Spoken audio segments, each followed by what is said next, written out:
中国和伊朗释放了加强合作的信号，美国却急赤白脸，这说明了什么呢？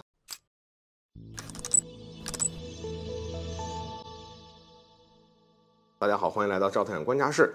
一直以来，美国都试图在中东地区推行霸权主义。美国担心中东国家与中国进行合作以后呢，无法控制中东局势，进而影响其霸主的地位。但现实还是让美国失望了。近1-2年的中东倒向中国的倾向正变得越来越明显。去年年底，我们国家领导人访问沙特，受到了最高规格的接待，而且收获满满。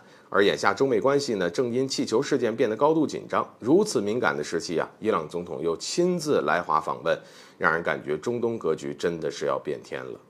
根据相关的报道，伊朗总统莱西对中国进行为期3天的访问，这是近来中国主场外交的一件大事。国际社会呢，对此次莱西的访华也是给予格外关注。而当然，在中伊两国领导人进行会晤时，双方呢还签署了20份经济、文化、环境、信息技术、医疗卫生、生态环境等领域的合作协议，涵盖范围涉及的项目可谓是非常广泛。这可以说是两国加强合作的重要信号。而没想到的是，对于中国和伊朗正常之间的贸易交往，原本呢和第三方国家是没有关系的，美国却因此急赤白脸。美国白宫发言人卡琳让皮埃尔呢对外表示美国将继续与中国进行合作，并呼吁中国打击伊朗的破坏稳定的这样一个行为。美国所谓伊朗破坏地区稳定的活动，其实指的是伊朗的核发展计划。而且不论美国与伊朗在伊核问题上的口水战，美国在伊朗总统莱西访华期间跳出来要求中国制裁伊朗，这明摆就是见不得莱西访华的成果丰硕，所以以此来破坏中伊会谈，让伊朗对中国生出嫌隙。但我们想说的是呢，中国和伊朗作为主权国家，有足够的权利选择自身的外交路线，这轮不到美国去操心。因为政治问题，美国一直将伊朗视为中东地区的头号公敌。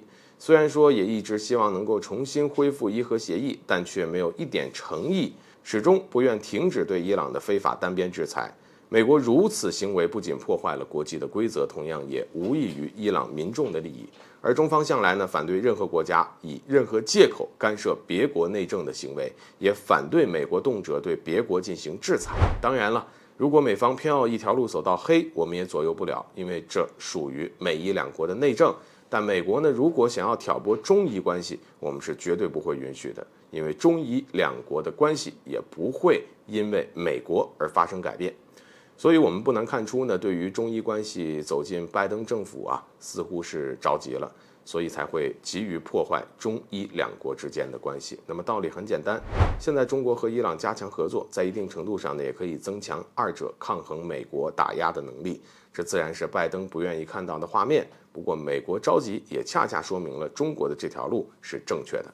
好了，本期节目就到这里，欢迎点赞转发，留下您的精彩评论。